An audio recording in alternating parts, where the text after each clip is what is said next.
Hello, good morning, friends. Today we will discuss about the SQL. तो SQL में जो भी हमारी बेसिक इंफॉर्मेशंस हैं, कमांड्स हैं हमारी, उसका जो कंसेप्ट है वो सब चीज़ों को हम यहाँ डिस्कस करेंगे। तो एक लेक्चर में सारी चीज़ों को डिस्कस करना पॉसिबल नहीं है, तो इसके ना हम कुछ पार्ट्स बनाएंगे, part 1, part 2, part 3। But direct SQL को स्टार्ट करने से पहले उसकी जो कुछ कमांड्स हैं या उसका कुछ जो बेसिक जो फंक्शंस हैं, कीज़ हैं, वो सब चीज़ें हमें पता करनी पड़ेगी। ठीक है, तो सबसे पहले हम उन्हीं को डिस्कस करेंगे जो बेसिक चीज़ें हैं SQL की, फिर हम एडवांस पे जाएंगे। तो सबसे पहले अगर SQL में अगर हम बात करते हैं तो हमें मॉडल्स पता होने चाहिए कि मॉडल्स किस टाइप से काम करते हैं, मॉडल्स होते क्या हैं बेसिकली। ठीक है, तो चलो स्टार्ट करते हैं SQL से डेटा मॉडल पे। तो डेटा मॉडल बेसिकली होता क्या है? Data model logically structured helps to arrange elements of data and systematically define how they are connected to each other or related to each other according to the business purpose. It means कि जैसे all the data or entries are connected, arranged systematically and logically connected. There is a difference, logically connected in table और model.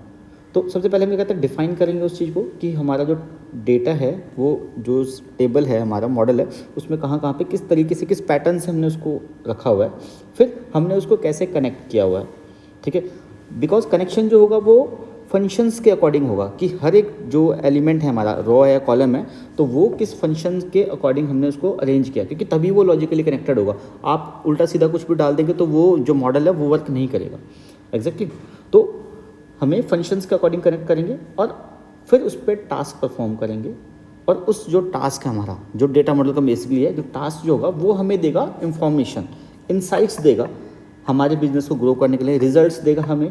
ठीक है, कि हम उसमें क्या क्या इंफॉर्मेशन, फ्रूटफुल इंफॉर्मेशन हम उससे निकाल सकते हैं। तो ऐसे अरेंजमेंट को हम बोलते हैं डेटा मॉडल, जो कि वेल डिफाइंड हो, एलिमेंट्स उसके, दूसरा लॉजिकली कनेक्टेड हो, पर्पस हमारा बिल्कुल क्लियर होना चाहिए और रिजल्ट उससे हमें अच्छे मिल सकें। जितना अच्छा आपका डेटा मॉडल होगा उतने ही अच्छे आपको रिजल्ट और इंसाइट्स आप उसे ले सकते हो। करेक्ट। तो अब डेटा मॉडल जो होता है वो कितने टाइप का होता है, कितने बेस उसका क्या होता है, मॉड्यूल किस तरीके से आप उसको बना सकते हो। मतलब प्राइमरी आपको क्या सोचना पड़ेगा, अगर आप डेटा को बना रहे हो, डेटा मॉडल बना रहे हो, तो किस चीज़ को प्रेफरेंस देंगे, एक कैटेगरी निकाल लेंगे हम। तो एक हमारा होता है क्या है, रिकॉर्ड बेस्ड, कि हमारे पास कोई रिकॉर्ड है उसके बेस पे हमने डेटा को अरेंज किया है। सेकेंड हमारा हो जाता है object base, record based data model and object based data model. तो फर्स्ट रिकॉर्ड बेस के अंदर हमारा फर्स्ट आता है rational data base model, hierarchical data model and network data model. अगर सेम तरीके से हम ऑब्जेक्ट बेस्ड डेटा मॉडल की बात करें तो इसमें आता है object oriented model, second ER model, relationship model बोलते हैं, या एंटिटी रिलेशनशिप मॉडल भी बोलते हैं। इसमें जो ER मॉडल है हमारा, ये काफ़ी इंपॉर्टेंट होता है। वैसे इंपॉर्टेंट तो सारे के सारे ही हैं, बट ER जो मॉडल होता है उसकी अलग एक ब्यूटी होती है। ठीक है, इंपॉर्टेंस उसकी अलग है, तो उसको थोड़ा डिटेल में डिस्कस कर लेते हैं। तो ER data model is based on the notion of real world entities. It means जो रियल प्रॉब्लम है ना, सिस्टमेटिकली, मतलब अगर हम थ्योरेटिकली बात नहीं कर रहे, हम रियल टाइम में अगर बात करते हैं तो ER जो डेटाबेस मॉडल होता है वो रियल टाइम प्रॉब्लम्स में ज़्यादा हेल्पफुल होता है, क्योंकि वहाँ से हमें ज़्यादा इंसाइट्स कम टाइम में, और बिटवीन द टेबल्स क्या रिलेशंस है, कैसे कनेक्टेड हैं, तो वहाँ से हम ज़्यादा फ्रूटफुल रिजल्ट ज़्यादा एक्यूरेसी के साथ में हम निकाल सकते हैं। ठीक है, एग्जाम्पल के देख सकते हैं, स्टूडेंट, कस्टमर, प्रोडक्ट। ठीक है, एग्जाम्पल कस्टमर ने बाय किया प्रोडक्ट। ठीक है, तो ये दोनों कनेक्टेड है एक दूसरे से काफ़ी ज़्यादा। Clear. ER model show the logical structure of a database gain in better understanding of the information content in the table. मतलब जो इंफॉर्मेशन आपके टेबल के अंदर है उसको बहुत ही सिंक्रोनाइज और सिस्टमेटिक तरीके से अगर आप निकाल पा रहे हो तो वो ER मॉडल की हेल्प से ईजिली हो सकता है। क्लियर है, तो ER मॉडल के ऊपर ज़्यादा काम करना है और उसको समझना है। क्लियर। सपोज जैसे ये हमारे पास एक टेबल है, टेबल डेटाबेस के अंदर, डेटाबेस क्या होता है या डेटा स्ट्रक्चर क्या होता है, ये मैंने एक प्रीवियस वीडियोस के अंदर आपको बता रखा है, तो आप उसको जाके देख सकते हैं। ठीक है, अब बात करते हैं कि एक जो टेबल है उसमें क्या क्या होता है। टेबल में होता है column and rose.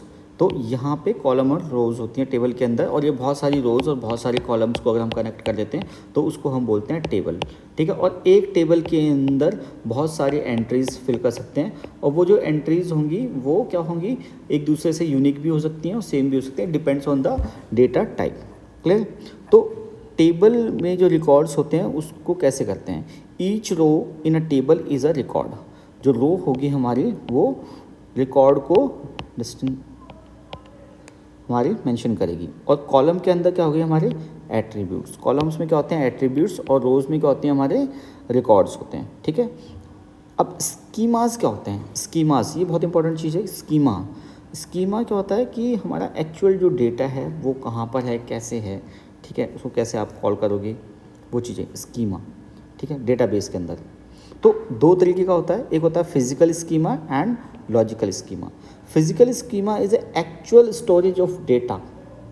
Actual storage मतलब आप ये लगा लो कि ये मेन है, यहाँ पे डेटा आपका रखा हुआ है, यहाँ पे ये मेन डेटा है ना, this is the actual data.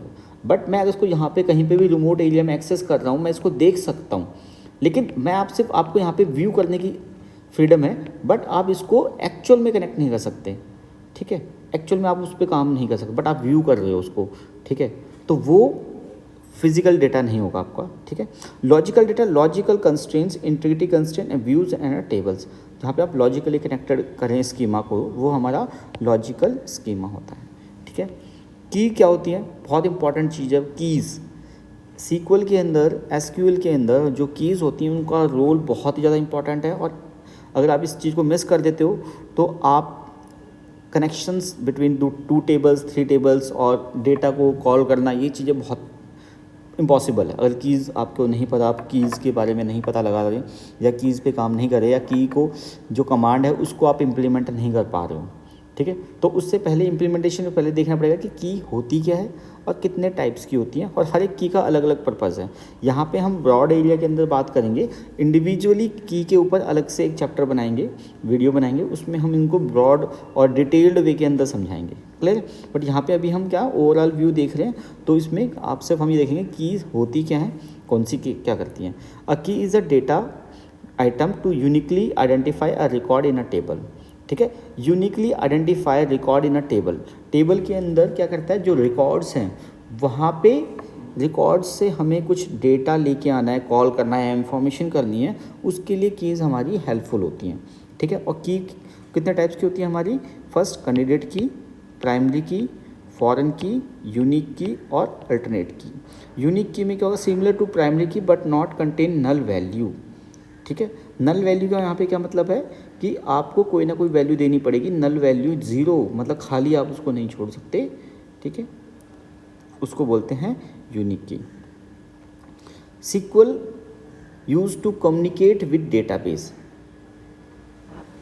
ठीक है। तो डेटाबेस के साथ में कनेक्शन करने के लिए, बात करने के लिए, इंसाइट लेने के लिए हमें सीक्वल की हेल्प चाहिए, ठीक है। अब सीक्वल में जो डेटाबेस होता है वो काफ़ी टाइप्स का होता है, ठीक है। तो अब हम एक देख देते हैं कि DDL data definition language, DML data manipulation language, data query language DQL, data control language DCL, transactional control unit TCL, ये बहुत इंपॉर्टेंट है, ठीक है। इसी के अकॉर्डिंग मतलब हमारी लैंग्वेज के अकॉर्डिंग इनके अंदर सब में क्या है, कमांड्स हैं, हर एक की अलग यूनिक कमांड है और हर एक कमांड का एक यूनिक पर्पज़ होगा, ठीक है।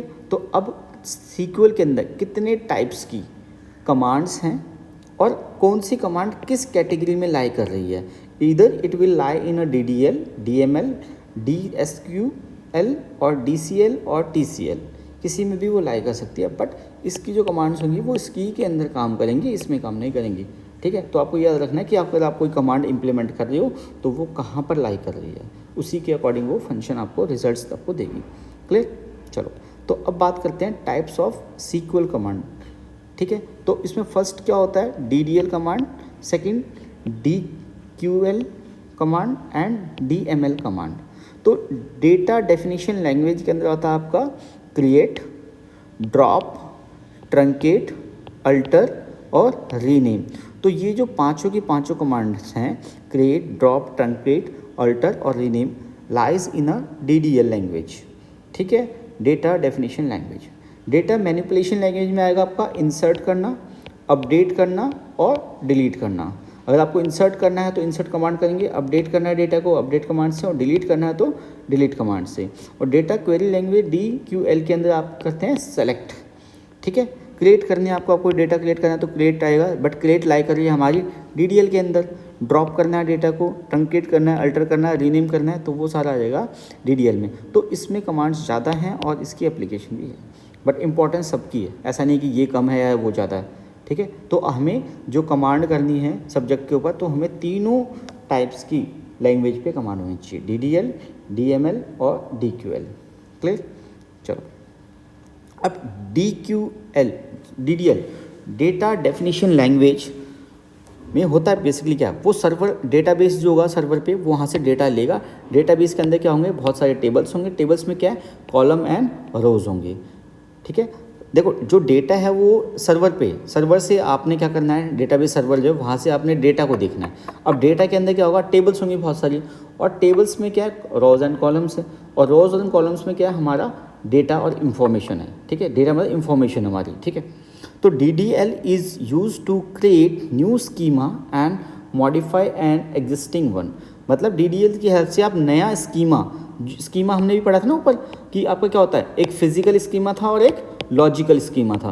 तो वो स्कीमा हम क्रिएट कर सकते हैं DDL की हेल्प से, और उसको मॉडिफाई कर सकते हैं अगर ऑलरेडी कोई है तो। एग्जिस्टिंग वन को भी आप मॉडिफाई कर सकते हो with the help of create command, ठीक है, with the help of create command, alter, drop, truncate and rename. इन पांचों कमांड से आप उसको मॉडिफाई कर सकते हो, क्रिएट कर सकते हो, ठीक है। वी कैन क्रिएट वन और मोर टेबल्स इनसाइड अ डेटाबेस। अब देखो डेटाबेस के अंदर सिर्फ टेबल्स ही हैं, ठीक है, तो उसमें आप एक टेबल, दो टेबल, मल्टीपल टेबल्स को आप क्रिएट कर सकते हो, उसका कोई इश्यू ही नहीं है। क्लियर? अब बात करते हैं types of data.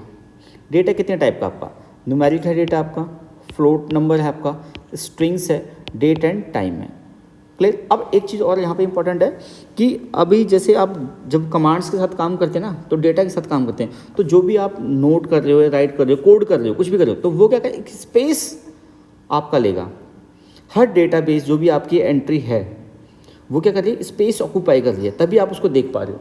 Space occupancy के अकॉर्डिंग ही उसने स्पेस ले रखा है। अगर सपोज आपका स्पेस ज़्यादा लग रहा है, अगर डेटा को आपने इस तरीके से अरेंज किया है कि कम डेटा है बट वो स्पेस ज़्यादा ले रहा है, तो वो भी आपका क्या लॉस है, क्योंकि स्पेस हमें बहुत सारा डेटा को हैंडल करना है सर्वर के ऊपर, लेकिन सर्वर के ऊपर आपने जो डेटा 10 GB में हो सकता है, आपने उसके लिए 30 GB खर्च कर रखा, तो वो तो वेस्टेज है, ठीक है।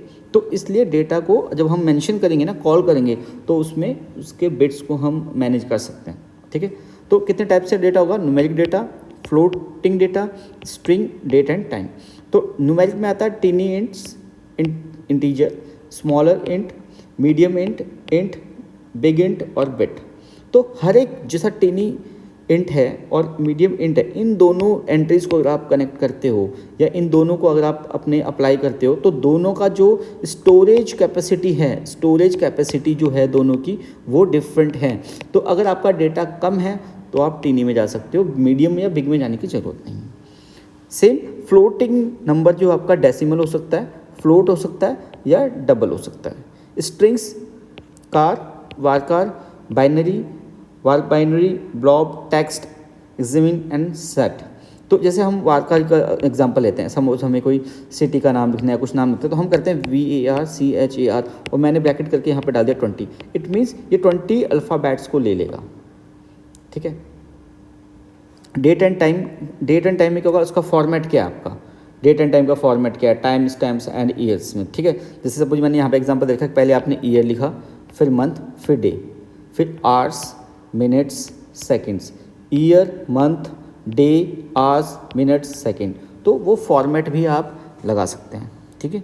सीक्वल में कंस्ट्रेंट्स भी होते हैं, एसक्यूएल के अंदर। कंस्ट्रेंट्स मतलब क्या होता है, रिस्ट्रिक्शंस, ठीक है, मतलब बाइंड करेंगे, आपको रोकेंगे कि आप हर एक टेबल पे या कॉलम पे कुछ नहीं लगा सकते, क्योंकि हमने उनको कुछ स्पेसिफिक कमांड से वो कंट्रोल किया हुआ है, ठीक है। तो जहाँ पे रिस्ट्रिक्शंस लग जाती हैं तो उसको हम बोलते हैं constraints. Restrictions on one or more column of a table. It apply when a table is created and after the table is created. आप during the creating of table आप तब भी कंस्ट्रेंट्स अप्लाई कर सकते हैं, सीक्वल कंस्ट्रेंट्स, और जब वो कंस्ट्रेंट बन चुका हमारा, टेबल बन चुका, उसके बाद भी आप उसमें कंस्ट्रेंट लगा सकते हैं। ठीक है, आप कौन कौन सी कमांड से लगाएंगे आप?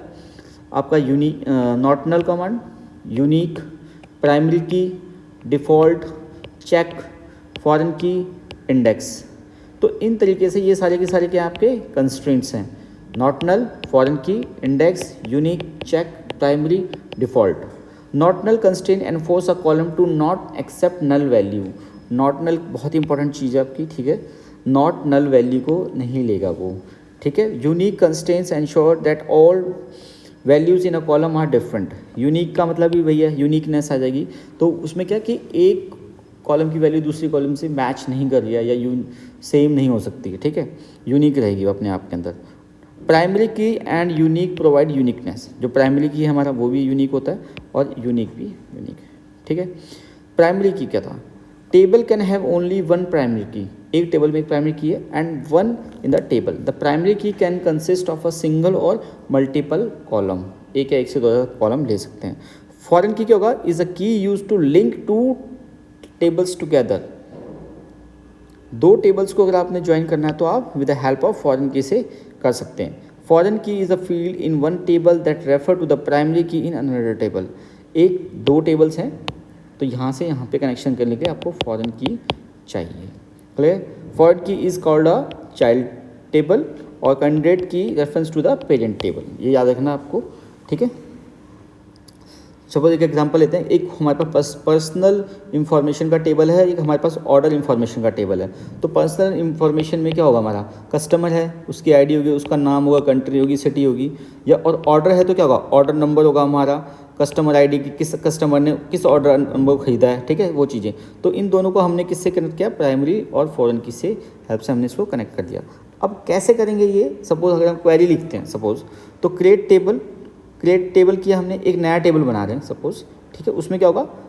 और ये दोनों टेबल हमारे पास, टेबल 1 या टेबल 2 बोल लो आपको, या इसको बोलो पर्सनल इंफॉर्मेशन टेबल या ऑर्डर इंफॉर्मेशन टेबल। तो जब हम क्वेरी लिखते हैं तो ऑर्डर इंफॉर्मेशन ब्रैकेट ओपन, तो order number, order integer, not null value. देखो यहाँ पे हमने कंस्ट्रेंट लगा दिया कि नल वैल्यू नहीं लेगा वो, नॉट नल वैल्यू नहीं लेगा वो। क्लियर है? और order number int not null value वो भी है। कस्टमर आईडी, प्राइमरी की क्या है हमारा? प्राइमरी की है हमारा ऑर्डर आईडी। फॉरेन की क्या है हमारा? Customer ID. Reference personal information, और कहाँ से रेफरेंस लेना है?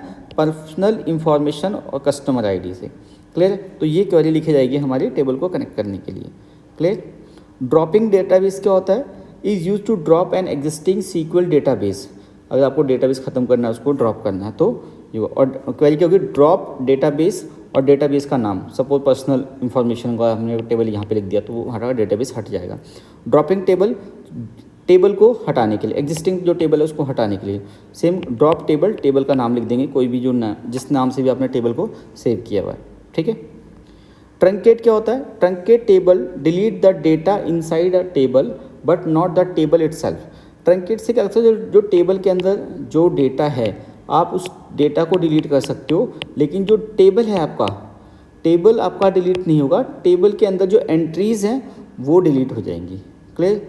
अल्टरनेटिंग टेबल क्या है? Renaming a field, changing the data type etcetera, ठीक है। आपको रीनेम करना है या डेटा को चेंज करना है तो आप उसको अल्टरिंग टेबल से कर सकते हो। Alter table command is use to modification in an existing table और डेटाबेस के अंदर जो एग्जिस्टिंग है उसको मॉडिफाई करने के लिए यूज़ करते हैं, ठीक है। अब इसके अंदर कौन कौन सी आती हैं आपकी? देखो, चेंज, मॉडिफाई, ऐड और ड्रॉप। चेंज करना है आपको, क्या चेंज करना है? आपको नेम करना है, डेटा टाइप करना है, कंस्ट्रेंट करना है। Change the name of the column, data type column constraint. Modify the column not the name, new column बनाना है, ऐड करना है, प्राइमरी की करना है, वो आप कर सकते हो। डिलीट कॉलम करनी है, रीनेम करना है, वो आप वहाँ से ड्रॉप से कर सकते हो।